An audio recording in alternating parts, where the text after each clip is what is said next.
lot of studies that through over the last like 10 or 15 years have shown that, the ways, and it's more so, not surprisingly, it happens more with fathers, but it does happen, with a lot of moms will talk with far more emotional language with daughters than they do sons. Yeah.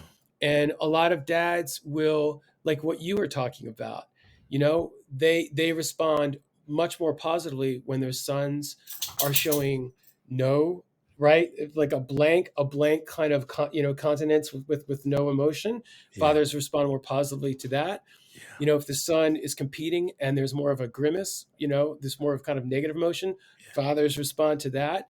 Yeah. Um, and then with crying, there was a really great study done that showed that fathers of toddlers were far more likely to respond to their daughters when they cried, and their brains would light up when their daughters smiled, Yeah. and they were far less likely to respond to the sons when they cried, Yeah. and their brains lit up when their Yeah. sons had that blank visage. Man, So oh what we're man. this is, I mean, my God, this is what so many little boys are getting. Yeah. And so often we think, understandably, with a lot of discussion around toxic masculinity, of course, there's a lot of behaviors we want to change. Absolutely. And as well we should. Yeah. But one of the things we never talk about is that no boy asked for this. Right. Right. No male child, no child who identifies as male was born and asked for this. This is what boys are handed.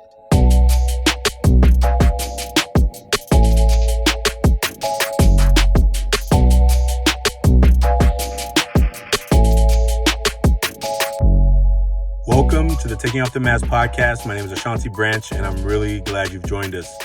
Today's guest is Andrew Reiner. And I guess I probably should tell you right now why it may sound different where I'm at. I just left the workshop here at a school called PPEP. I'm in Yuma, Arizona. Actually, I'm in a city called Somerton, which is right outside of Yuma in the Yuma County. And this is a border town here in Arizona to the Mexico border. And I met some boys and some young men in this trip who are trying to figure it out too. Wherever we go around the country, around the world, we see men and boys trying to figure it out the best they can. I am so glad to be inviting Andrew to be a part of the podcast. He's an author of Better Boys, Better Men. And in this conversation, we talk about how boys get socialized to not deal with their feelings in a healthy way. We talk about those early messages that happen from the womb. As soon as they're born, how we talk to them, how we nurture them, the words we choose to say to them. It's so powerful. If you ever heard Tony Porter's TED Talk, he talked about boys knowing that by the age of 5 that they should not be crying in public. And by the time they're 7, they should never do it, or there's a problem. I know my experience of growing up faster and earlier than I was prepared to, being the man of the house at 7 years old. You may have similar experiences for yourself or people you know. This work that we're talking about travels around communities, around cultures. And what I'm hoping that you get in this conversation with Andrew is a man who is trying to figure it out as well, as an author writing words on paper about it, but also living those words in his own life. My invitation is that you share this episode with someone. You share our last episode with someone. You tell somebody how you found it. Maybe go and make a review on Apple Podcasts or Spotify, anywhere where you listen to podcasts, and let folks know that you're finding value in these conversations. There's so many boys and men who need to know that they have permission to feel. Because what I heard a middle schooler say to me this morning is that we learn to repress our emotions. An 8th grader. Oh, there's a light coming in the world today when middle schoolers are talking about repressing emotions. And maybe I shouldn't be so shocked that a middle schooler used the word repress emotions, but I was juiced and I was fired up, and it doesn't happen often. I hope that you're enjoying these conversations with men and young men and boys talking about their masks, and I'm looking forward to you being a part of what's coming next forever forward. Listen, if this is March 1st, so I'm making this intro right now on March 1st. This episode is airing today. Tomorrow, there's a big announcement on an Ever Forward Club World. So if you are a follower of our work, please go check it out tomorrow. There's a huge announcement coming, and I'm excited for what's going to happen with the Million Mask movement and our work. And you are going to see some of the fruits of the labor we've been putting in tomorrow. So stay tuned. Please check it out. And we look forward to you being a part of this work in any way possible. Talk to you real soon. Have a great day. And I look forward to you being a part of this movement with us. Take care, everybody. Welcome to Taking Off the Mask podcast. My name is Ashanti Branch, and I'm really glad you joined us. Today's guest is Andrew Reiner. He's an author, he's a professor. He's going to tell you all about it, but I'm just really glad to be in this conversation today. And we have been trying to make this happen for a while, and so I'm super excited. We've been making connection in time and schedules, and right here in early 2022, we get the chance to talk. So, Andrew, welcome to the show. Thank you so much, Ashanti. It's an honor to be here. I love your work. Well, thank you, man. Well, when I saw your book, I learned about your book on Instagram. On LinkedIn, and I was like, oh man. I started listen to your talks about the book, and I was like, oh, I want to have a conversation with him. And I really appreciate you for connecting back with our team. And would you tell us about yourself a little bit, and then you and I have already kind of started the conversation, so we're gonna jump back into it. But I wanted to make sure you get a proper introduction. Yeah, absolutely. So as you said, Ashanti, I teach. This is one of the things I teach, a course called "The Changing Face of Masculinity," and I've been teaching that now. Man, I've been teaching it probably off and on about 10 or 12 years. Been writing about it a lot, and my book really is a springboard from the course, because what happened was. Um, I had done this piece for the New York Times back in 2016, and it really completely leaned into everything I teach and talk about, in this course, and really everything, as sometimes happens with pieces, it went viral, got a lot of traction, and so that really was the genesis of the book. But really for me, I mean, and I say this no hyperbole whatsoever.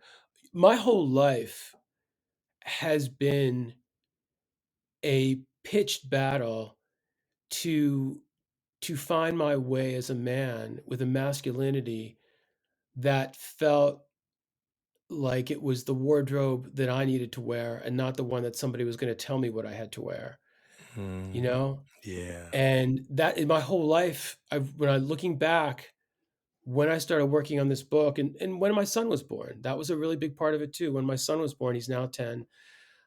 It was this confluence, of that piece taken off in the New York Times, editors and agents, getting in touch. And as often happens when you write a piece like that, and they'll say, "Hey, let's do a book," and you can't always just say, "Oh yeah, sure, let's just do a book."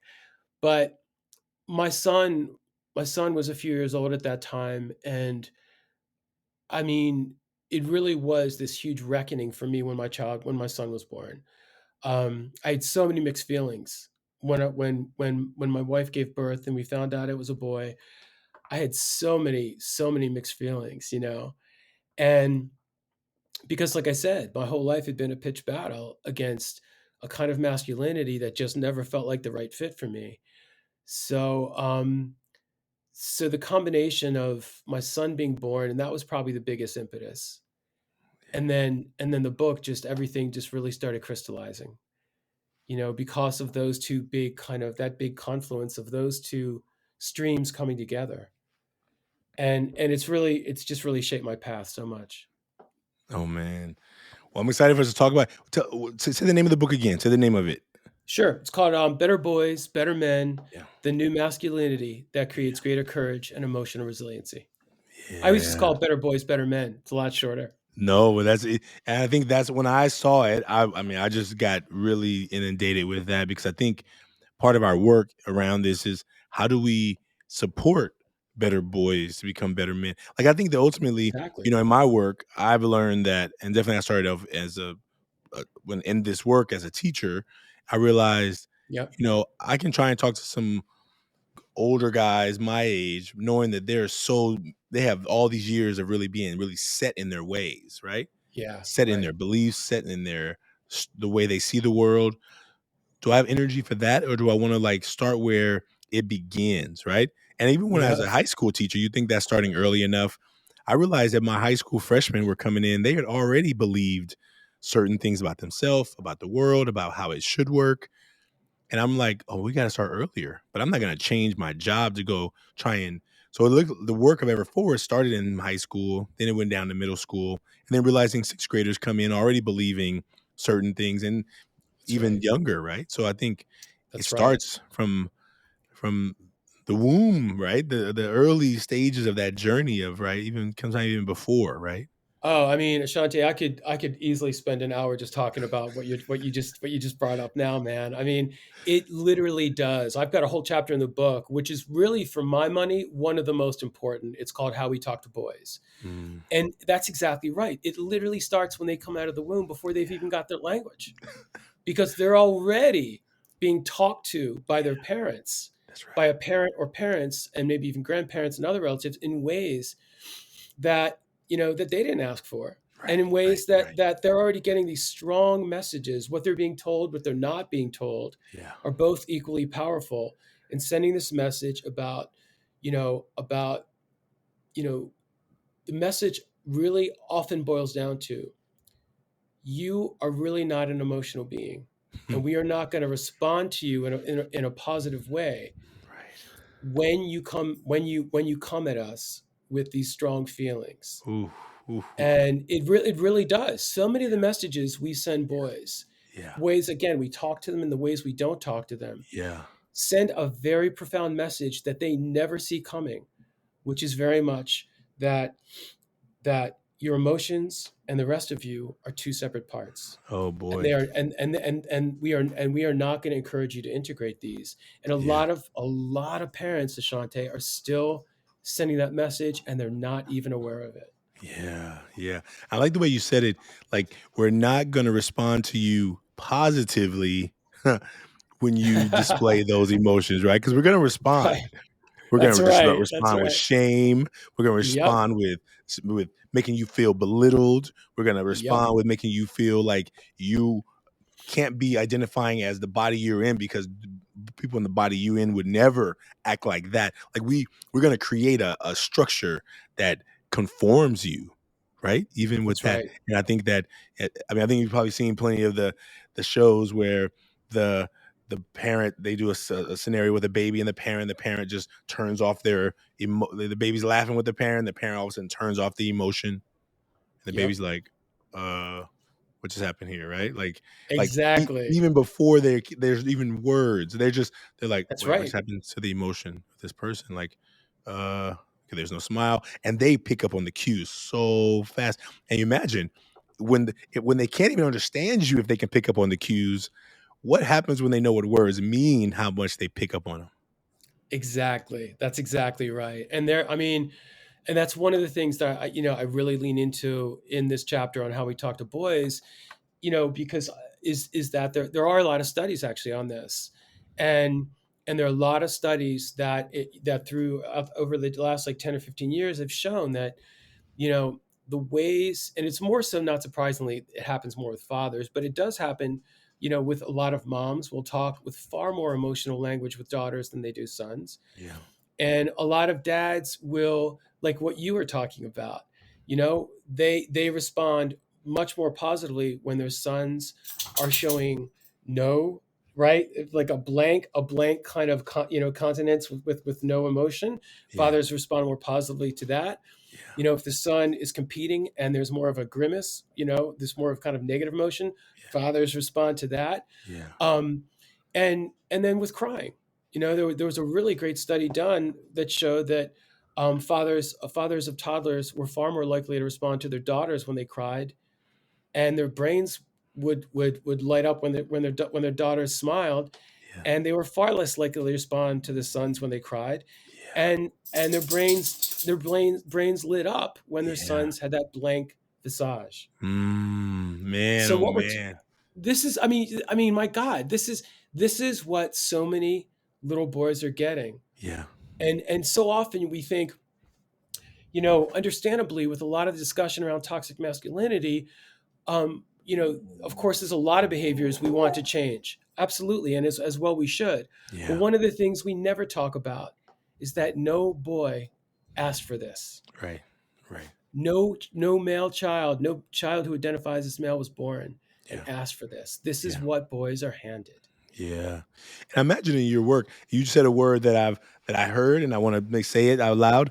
What I've found in these conversations around these masks around masculinity is that anytime you use the phrase toxic masculinity, some men will hear you say men are toxic. That's And right. what I've decided to do is I just steer away from that, and I say, Yep.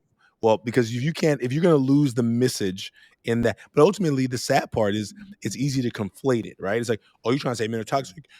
Who are you? Or are you not like? I think it becomes a way to distract from the real conversation, and then sadly, That's unfortunately, right. and I It think that does.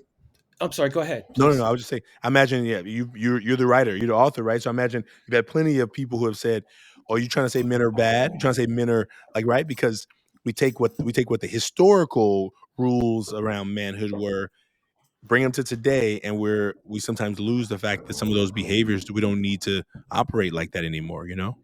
That's right. That's right. And there's really two sides to that. There's on the one side, there are a lot of men who, like you said, reflexively get really defensive, and what they hear is, sorry, my dogs are acting up.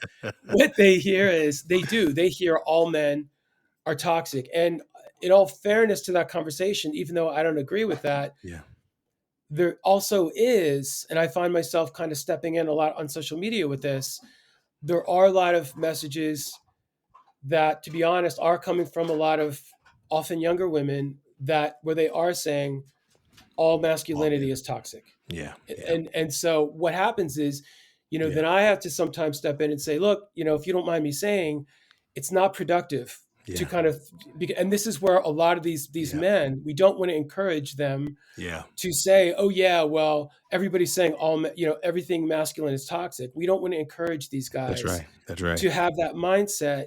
And so when you say that, you know, all masculinity is toxic, well, we're going down a slippery slope. That's right. So, That's right. so the work that you and I are doing, and we're kind of in the middle, Yeah. Yeah. and we're trying to help people, see the light that, that the conversation really, coming at it from both sides, we really sometimes do need to get in the middle and say, now hold on here, let's have just a little bit of context because we're losing context. And I That's feel right. like the conversation around that term loses context because I think we would both agree that there is merit, Yeah. to this conversation around this term. Yeah.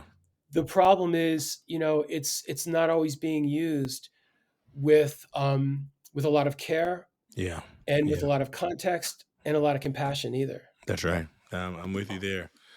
And I think that one of the things we've tried to do in this work is to say to teachers, parents, adults, fathers, community workers, coaches, like people we're working with, that look, however you decide to put a title around or a name on it, let's just get clear about what behaviors are out there and how they're showing up in the world, right? And Yeah. if we get really simple, if we talk like we're talking to toddlers, there are things that men are doing that are probably caused by how they were trained, and then we're shocked as if that they did it because they're in that body of theirs. Right. Right. And how do we just make it really plain and simple? Like, why are there 94% men in our prisons? Are Mm. men 9 times as bad as women, particularly? Or were there trainings that happened when you were younger that said, shut off all these parts of your feelings, of your heart, of your humanness, be a monster, be a beast, Yep. be a machine, right? All the Yeah. words we give boys to be strong, tough, badass, right? And then Yep. we Yep. wonder how they can be not feeling when they've done something hurtful. Well, it wasn't how they started. It was almost how they were trained. That's right. which That's is right. And yeah, and I think that's a great point. And is one of the chapters where I talk about boys in education. I talk about this great program you probably heard of, and called Becoming a Man, BAM, yeah. out of Youth Guidance. Yep. Right, Yep. fantastic program. Yeah. So I was out in the South Side of Chicago visiting one of their schools, and one of their mentors, I was lucky enough to spend time with him. Super guy, Anthony, and he was telling me about how with um, so many of the young men that are coming in and doing this class every week of becoming a man. um, they're coming in, and it's like you said, and this is true of all boys, regardless of age, of race, of socioeconomics. They are coming in with training that they are oblivious to so often. Yeah. Yeah. And one of the Mm. one of the great stories Anthony was telling me, he said, I was talking to a prison guard who works in juvie, and he said, you know, one of the things that he often says to these guys is, if we could go back in time and you could change one decision that you made on the spur of the moment because your Mm. brain is still young and it hasn't formed and you have not matured yet, you would not be here. Mm. And I think that for a lot of young men, I think there's a lot of truth to it. Not all young men, but I think for a lot Yeah. of young men, there's a lot of truth to that, Yeah. because they often get caught up in something and they don't understand why everybody is getting so worked up about it. Now, I'm not talking about Mm. murder, I'm not talking about the extremes, but I'm talking about other kinds of behaviors Yeah. that sometimes teachers will call boys out for. Yeah. And sometimes they just don't get it. And it's Yeah. not because they're stupid. It's because this is, as you said, this is the script they were handed. This is what's Yeah. expected of them. The rest of their life, this is what's being encouraged in behavior in them. And so when they come to environments, where the rules change, Yeah. it's very hard. And a lot of people don't realize that, especially for boys and young men, that it's not that we should excuse behavior Mm. that is not acceptable, but it's that we should try to have much more context about where it's coming from, because I think that we could do a better job of then recalibrating and saying, what can I do to help this boy or this young man so that Mm. he will become much more aware? Yeah. And so, the kind of work that you're doing, the kind of work that they're doing in programs like Becoming a Man, it's helping these boys and young men to suddenly say, oh my God, Yeah. there's another way I can see myself. That's right. And That's that's right. why this is such profoundly important work, Yeah. because it helps them come to this conclusion themselves. And I think that one of the things I'm excited for us to jump into the masks. I think that what I get excited about this topic. So I normally we start with the mask, but this was already part of the fuel that added to Right. us finally connecting. Right. I think one of the things we try and do, like you talked about earlier, is like how do we get people to connect the head and the heart? I think that that is part Yes. of the work, right? Like Everything. if I get up in front of you and I'm going to tell you, here's some data, here's some number, here's some statistics, and I don't get you to a place of feel, your intellectual part will begin to either question, challenge, or debate the intellectual part that I'm giving you. Yeah. But if I can help you get to a feeling about how these behaviors have affected you, how they've affected your family, how they have affected your community, then it's all a little harder for you to. Um, you can always deny it, but it's harder to deny it when you felt it. Yeah. You're like, That's oh, right. oh, my little brother, my cousin, my nephew, my father. Oh yeah, I noticed how they acted, how they operated, how they lived. Because we know that men want to connect. I've talked to hundreds of men. They want to be able to connect, but they know there's Yeah. consequences. There's potential betrayal. There's potential worry, and if you're afraid to experience the betrayal of love and care and heartfelt connection, you may run from it because you're That's right. maybe. So I think I'm excited that we get to jump into our own, you and I connecting even deeper. Like I think I already feel connected in this work, Yeah. but this mask allows us to like go a little deeper, right? And how do That's we right. create these conversations that are more normal, that are not like it's a special meeting and a time and a schedule and a conversation around a mask, as opposed to just like meeting somebody and saying, "Hey, how you doing?" And they answer you for real. Exactly. Yeah. And you get a straight up response. Yeah, yeah, That's exactly right. yeah, And you know, I'm sure you've had the same experience. When you get that real response, how powerful and how honored you feel. You yeah, know, it's so powerful and it just feels it's, you know, I always just feel, and I'm sure you do too, so honored when another guy will give me a straight up answer in terms of yeah, how he's really doing. Because yeah, I'll always give it back, yeah, always. yeah, And yeah, you know, but it's a really powerful thing. And if I could just say real quickly, you know, I still struggle with this, you know, finding this in my male friendships big time, yeah. big time. I still struggle finding this. And one of the things I write about in the book Ashanti is this chapter on men and vulnerability. And I went up to this medium security prison in Mm, Massachusetts and was sitting in this group called Jericho Circle, which okay. is basically men's groups in the prison. Yeah. And I left from just being there one session, and I left there feeling closer to these guys, you know, these Mm, guys on the inside that were doing this program. After one session, I felt closer to them than I have felt to many friends I've had for many decades, mm, because they were willing to be courageous, yeah. to sit in that circle and be accountable and to own their emotional truth. Yeah. And that was, as you know, that is such a powerful thing, and it's so liberating for men when they can get to the point that that they can be in that circle, be accountable to the circle and themselves, and bear witness. Yeah. It was such a powerful thing. And so, you know, I have spent, ever since that experience, I mean, I basically have, you know, been looking for that. Mm. And then what I mean, and maybe I'll ask, that's just a question now before we jump into the masks, is as you think back to that experience, do you think it was more of what you saw was possible if men really gave themselves permission and room and space and safety to take off those emotional masks? Or was it that you experienced it as well? Or was it a mixture of both? Um, for me, it wasn't revelatory, because, you know, my entire adulthood has been, you know, me trying to really get comfortable with and embrace my own emotional honesty, you know, whether or not I can always, you know, share it with other men.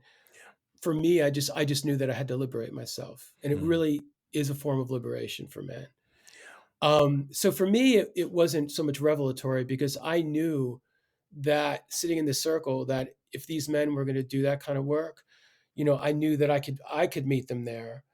I just wanted to see, how powerful this could be, you know, in this particular circle in the prison. I think I think it's what you said, the first part of it, the former part of it. I think it's that when men feel safe, and it's all about feeling safe and that they've got permission. When men feel safe and that they've got permission, they can do that work. And you know, as I'm sure you know, it's a lot easier to get boys to do that, because, you know, the layers of callous, there aren't as many of Mm, them. But mm, I do think that when men are in a space yeah. where they're with other guys that they respect and that they want the respect of, and that they know that it's safe, and that they've Mm, got permission from these other guys they respect, I think a lot of men will take that chance. what a great visual. The layers of callus It is, that man. builds That's up on the exactly what heart, it right? is. That Yeah, causes us to it's exactly right. feel that we can't speak. Like, nope, can't say that, can't say that, can't say that. You gotta go through all the filters of what can be said.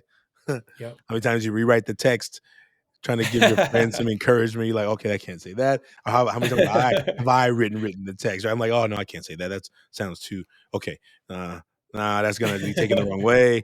No, and then you're just like 20 minutes later, you're like, send the stupid text, right?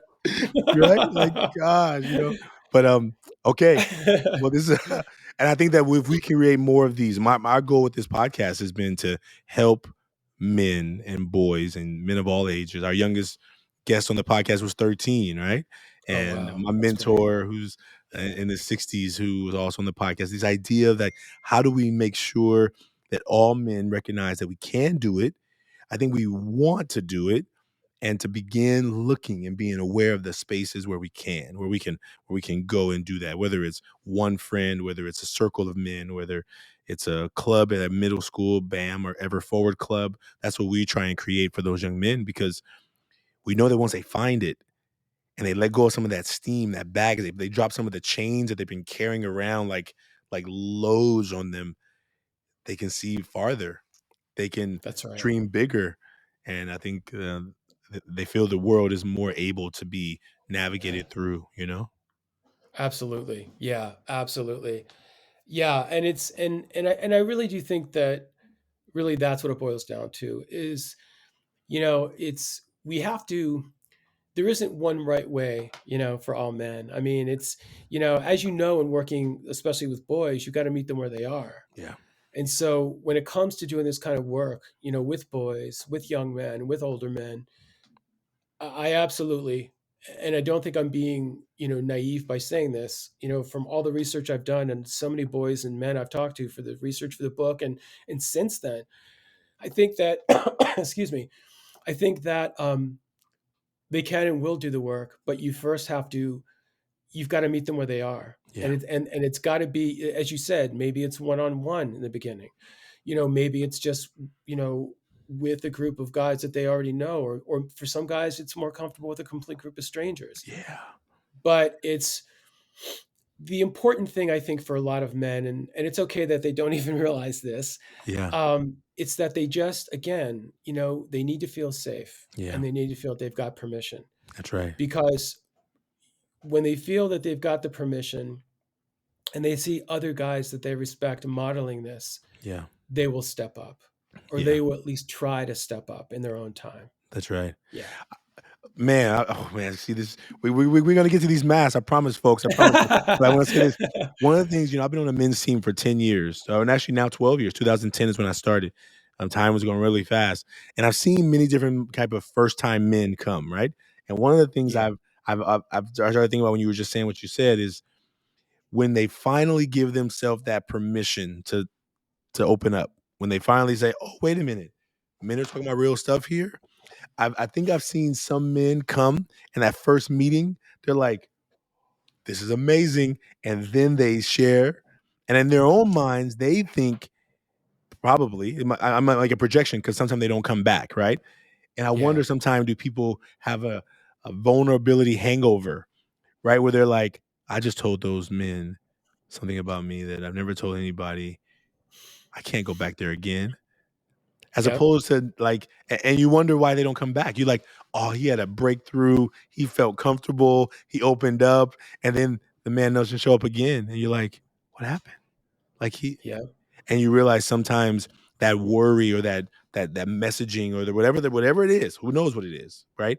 But to realize when you have that breakthrough and realize, wow, there's a place I could do this, to think that, oh, they're gonna judge me now, as opposed. Mhm. I mean, I wish you had an answer for everyone who didn't come back, right? Like what I happened? know. You wonder. That's what I I wonder. know. And I think you're right, Ashanti. I think that's exactly what it is. I think it's a vulnerability hangover. I very much think it's that, it's okay. Well, I opened up in that moment, and because for so many guys throughout their lives, there have been females that they felt that they could do that with, and if they even do it in front of men and they have that breakthrough, as you said, there very much is that after the fact of, "Well, wait a minute, this isn't a, there's not that deep sense of trust that something's going to happen if I keep doing this with guys, and Yeah, God knows I can't go do it with my own buddies. right, right. So, what am I supposed to do? Because it's that fear of, well, what's going to happen if I go back? And of course, I think you're right. I think it is the vulnerability hangover, and I think that's all those realizations of, well, if I go back, I'm going to have to do this again. And is this going to make me too weak? Is this going to make me too soft? Is this going to make me too depressed? Yeah. Right? You know, What and did then a they do lot to of me? guys, yeah, right, What did they do to exactly. me? and then, and then a lot of guys who are in these groups feel like, okay, well, great, so I can do it in behind the closed door with these guys, but I can't do this in the rest of my life. And it's, man, it's just, these are the complexities, Yeah. the very real complexities of getting men, through across that threshold, right? Man. Well, let you and I jump over the threshold with our masks, and then we'll. All right, let's Well, I'm do sure it. I'm sure we could talk for hours, and I can Yes, already feel it that this won't be the last conversation we have. And the way we do it for our absolutely. guests is you decide who goes first. Either I go first or you go first, and then whoever goes first will dictate whether we go front and back or front back back, however we want to do it. Okay, so why don't we do front if that's Okay, okay? great. And I'm happy to go. I'm Okay. happy to go. I know it's nobody likes going first. All right, so I mean, you know this. You've worked with kids long enough to know nobody likes to go first. All right, I so on the know. front of my mask, it says positive, hopeful, and patient. And the Awesome. image I drew, and it says Mr. Rogers. Nice. The Nice. image I drew is very much these qualities that I try to show the world, as Mm, much as I can. Um, and it's Mr. Rogers because that's kind of what I think of, who, right? I mean, just the endless fountain of positivity and support. yeah. And so that's not that I fancy myself as Mr. Rogers. I would never be so arrogant as to say, as to think that, but but that's who I think of when I think of kind of the embodiment of being hopeful and positive and patient. I think of him. Nice. Nice. Okay. All right. Not sure what I was drawing today, but this is the this is what I drew, and these are the words I wrote: dedicated, passion, and serious. Dedicated, passion, and serious. And I think even just thinking about the facial expression there is like, oh, okay, like just like intent, like intentional, Yep. like let's get things going. And sometimes and on this one I didn't put caring, which is actually sometimes it gets me in trouble that my dedication, my passion, my seriousness kind of takes forefront. But deep down, it's because I care so much, and I think that because I care so much, I'm and because I have early messages about how much caring, what people think about being a big guy and being caring. So I usually caring is underneath it all, but it comes out as working hard, getting it done, focus, passion, serious, intense, right? Yep. And I think I started using, I'm going to add caring, but I think it's one of the ones I've been like, I think as a teacher, students would always at the end of my year surveys would be like, "Oh, he be yelling all the time." I'm like, "Yelling? When do I be yelling?" Like, you know what I'm saying? Like, I don't remember Right. yelling, Right. you know? Because in Right. my mind, Right. I'm just like, I'm trying to get you to do your work. I'm pushing you. I'm encouraging you. I'm motivating you. And students, all they were seeing was like, yeah, the serious, passionate, dedicated person, and caring was so far down the list that they often didn't feel it. Right. And I think that's when I Yep. learned that's when Ever Forward was created in this work where I really started trying to bring the caring more to the front. And I'm dedicated to your success. I'm passionate about education and learning. I'm serious Sure. about you taking your life serious, but it's out of this place of care. And that's where it grew. So that's a front, how I navigate sometimes the front of the mask. No, I appreciate you unpacking that because there's so many other adjectives. I was just trying to keep it to the list of three, but I know caring, of course, is one of them for me too, and the compassion and the passion, and it's but but you're right. The caring is one I feel like, you know, especially when you really does get missed a lot. I find the same thing. I work with older kids at the college level, young people, um, but I feel like that gets lost a lot. It gets overlooked. Yeah. So I feel you. I really do because I experience that one too a lot. Oh man. Well, I'm excited. I mean, I think that, and especially as a professor, right? Like, as a teacher, like I have a role to play to get people to perform, to learn, to be able to demonstrate. And I think what I learned as the reason Ever Forward Club started was because I had students who were like, "Yeah, yeah, you know all this math, but do you know me? Yeah, like, right. you don't know Right. me. You don't care about me." I'm like, "What do you mean? I'm here every day. I always do my homework. I grade my papers. I make tests." And they couldn't see it beyond that. I think for them that was the biggest piece. Yeah, Yeah. absolutely. Yeah. Oh, I'm sure, and I'm sure I'm sure, as you said, at the end of the year, that leaves you feeling, curious and wondering if they didn't completely, miss all the times that you were, bending over backwards for them. Yeah, Right. no, I think that's what that's thank you for sharing the front. I really appreciate you sharing the front of your mask. And now we Definitely. move to the back, All right. which All is the right. part that we Okay. often don't talk about. Absolutely. So mine says, sad, frustrated, and scared. That's what mine Hmm. says. Um, and yeah, I mean, these are some, sad, frustrated, and scared. Just seems to be kind of, my mo a lot, for a while now. And you just, um, of course, it's not something that we feel we can show the world. Yeah. Uh, and as there aren't a lot of places for guys where we can really, kind of go there and really process that and really talk about it. Yeah. Um, I mean, for me, my wife and I are best friends, so that's great. I can talk with my wife, and there actually is one older friend that I developed a friendship with, an older gentleman, and so he's probably the only friend that we can go there. And I think that even for him, having these kind of conversations, was a big challenge. But I've kind of been getting him through the paces. Nice. So now, because he's struggling with loss, so with this older gentleman, I, we can talk about this kind of stuff. It's great. Oh, that's fantastic. I'm glad he found it. I'm glad you found it because I think that Yeah, that is so powerful. I think same thing like whether it's a men's team of 20 or it's a men's team of 2, right? To have a space where you can like not have to have it under control, to not have to have it all figured that's out. right. And That's right.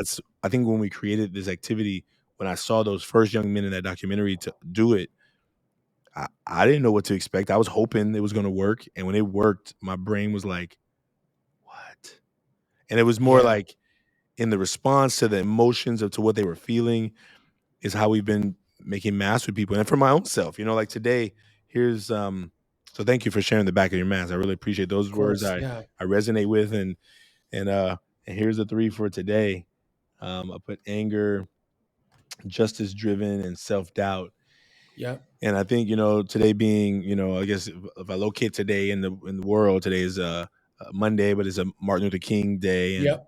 I think one of Yep. the things that, I grew up, in California. I grew up in a place where, you know, the world was very different than where my mom grew up in Little Rock, Arkansas. And I Hmm. grew up with this idea that, you know, man, I can't believe people were treated like that. I can't believe that people were Yep. talked to like that. And I think that deep down, I just stuffed it like the sadness and fear and pain of those things because I lived in a place that it didn't happen, and I grew up in a time where we had moved past it. But as so many things have been happening over the last several years of just a lot of Oh hate God. and a lot of Yeah. just evil and a lot of my brain has just been like feeling angry, but like not knowing where to channel it, Yep. like Yep. not wanting to like you know I not want to jump on social media and be a ranter of my I feelings of that know. stuff, but I knowing that, know. and so knowing like where can I go and process, and I think and maybe the self doubt is sometimes even when I think about like I make videos sometime where I'm like talking about whatever, and I'm like maybe just for myself, right? But sometimes I'm making them Yeah. thinking I'm going to share them, and I don't share them. I'm like, nah, it's going to make somebody mad, and I go into self doubt mode where I'm like, nah, no one cares about what you got to say, no one cares about your thoughts, right? And I think this Yeah. morning, just realizing like some of my self-doubt is holding some of my dreams back, right? Some of my own, the dreams that I have, right? It's like, what is my real authentic voice? I can't make up a voice that's not in me, right? But I think there's some of my desire to help young people find their voice, to find their Yep. some of their story in the midst of the madness, you know. So Absolutely. that's what's on the back today of the mask. Well, thank you. Thank you for sharing yours. Thank you for being so honest and transparent, Ashanti. Thank you, man. Thank you. Thanks Yeah, for and being. yeah, absolutely. And what you were just saying with the self-doubt, I don't know if you're this way, but I don't do it enough, but there are a few people, when I think about my own self-doubt that I turn to try to get inspiration. Dr. King is actually one of those people because he was, man, God knows that that man was filled with self-doubt. How could he not be? Look at what he was doing, Yeah, right? And the yeah, constant blowback he was getting. yeah. And but I do I try to dip into men like Dr. King, um, you know, during these dark nights of the soul, Mm, um, because it's there need to be people that we can look to that that didn't always have the answers, but mm, they found the courage, yeah, yeah, because that's really ultimately I think what it is. It's that we're all going to feel self doubt, and it's one of the things that I think is really hard for a lot of guys is to push past their self doubt yeah. and to have the courage to stay the course. That's it. That's So it. many parts of our lives we give in to self doubt Yeah, because we don't want to look like we're not in control. We don't want to look like we don't have our shit together. yeah, We don't want to look like we don't have the answers. Because as you know, self doubt is is a very vulnerable place, but it's yeah, also a very generative and a very fertile place, right? yeah, yeah.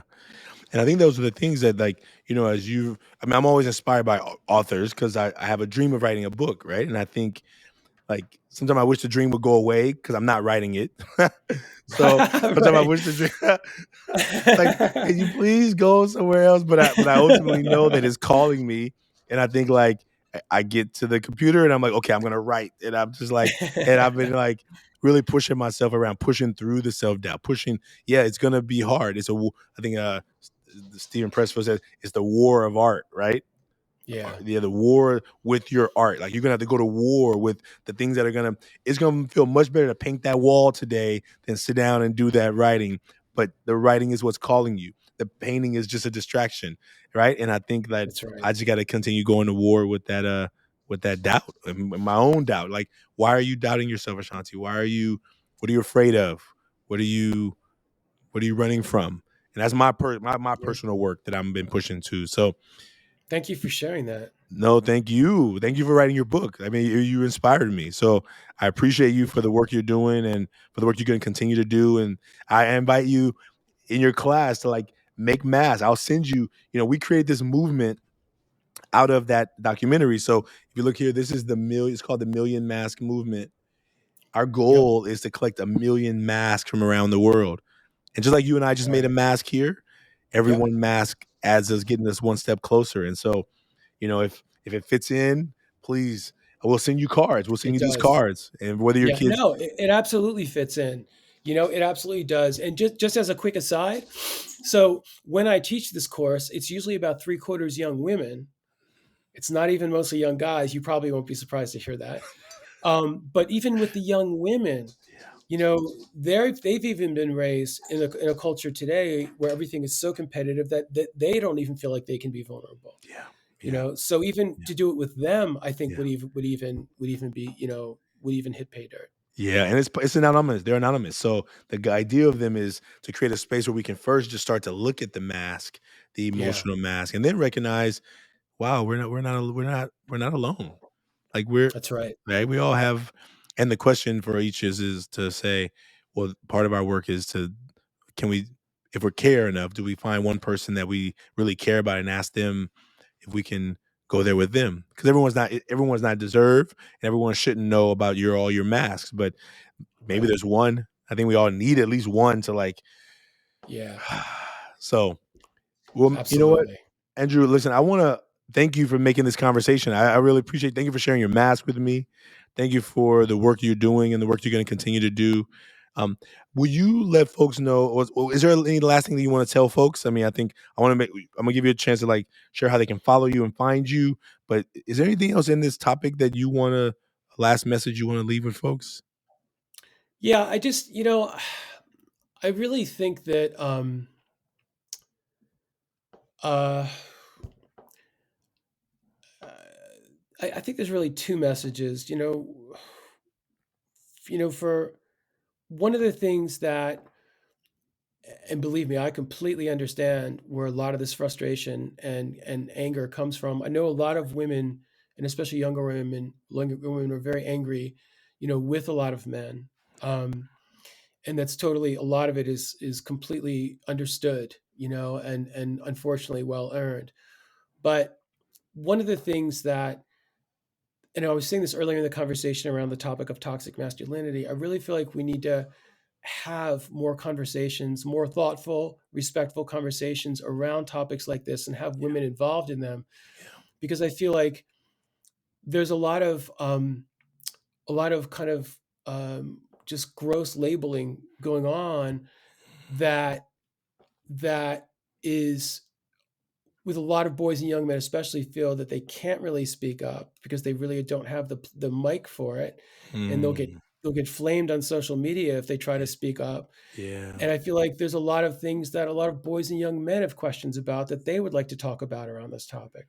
And yeah, then the other thing I'd say is, regarding, those of us who identify as male, um, really, it's, as somebody who has come out the other end of this crucible of this fire, and yeah, spent a lot of his life working to liberate himself from a lot of the things that hold us back as men. yeah, I can tell you that, when you come out the other side, nothing has ever felt more powerful, more liberating, and lighter than when you find ways, and they can be small ways, yeah, to access your deeper, truer emotional self, and you integrate it. And that's the path to authenticity. yeah. Huge, huge.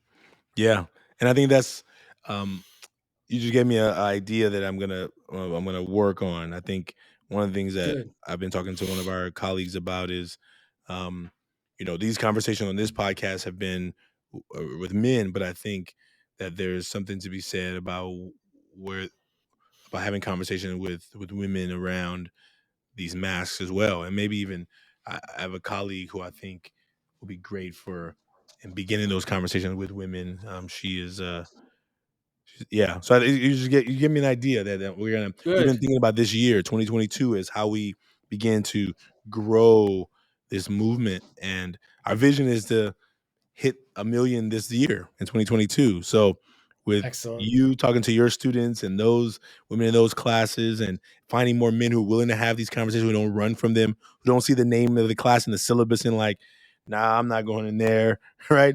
For those who like, oh no, we need to have this conversation. Oh, I've been waiting for this conversation.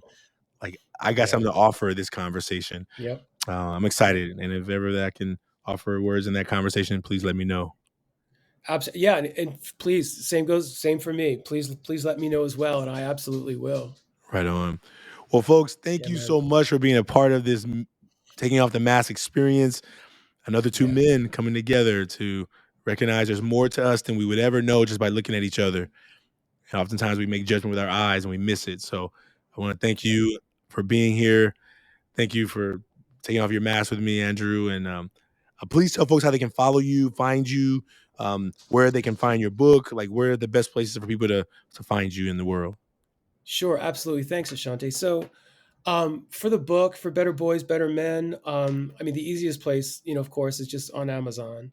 Um, uh, uh, you of course contact a bookseller if you have one. If they don't have it in stock, I'm sure they can order it. But probably the quickest, easiest way at this point, unfortunately, is Amazon. The easiest, quickest way to get it.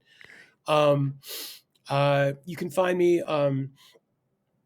I've really just kind of slowly been doing Twitter because I've always had a lot of trepidation about Twitter because it can just be so toxic at times. But I've gotten, I'm slowly a little bit more on Twitter now. You can find me on Instagram. Um, I've got a Reiner at towson.edu for email, always works. Andrew Reiner author.com for a website. So I'm out there. Happy to talk always. And Well, listen, Ashanti, thank you so much for having me on. Really, I'm so honored to be on, and I love the conversation, man. Well, thank you. I'm excited for more. I think this is just the beginning, and we'll I put hope all so. these, all your contact in the show notes, so people you can go there and click and find Andrew. And I think we will be talking again. I have a I feeling hope we're going to so. be talking again. So, thank you so much. Have a great rest of your day. You too, Ashanti. Take good care. You too.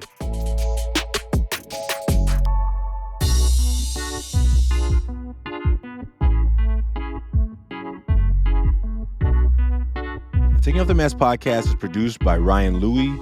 Editing, videography is also by Ryan Louie. Graphics by Kelly Wong. And a special thanks to the team at Ever Forward, Vanessa Cortez and Kevin Romero. And I'd like to thank everyone who's been a part of the creation of this podcast. As we hit this 1 year anniversary, we hope that everyone who's been a part knows that they're a part of the Taking Off the Mask experience.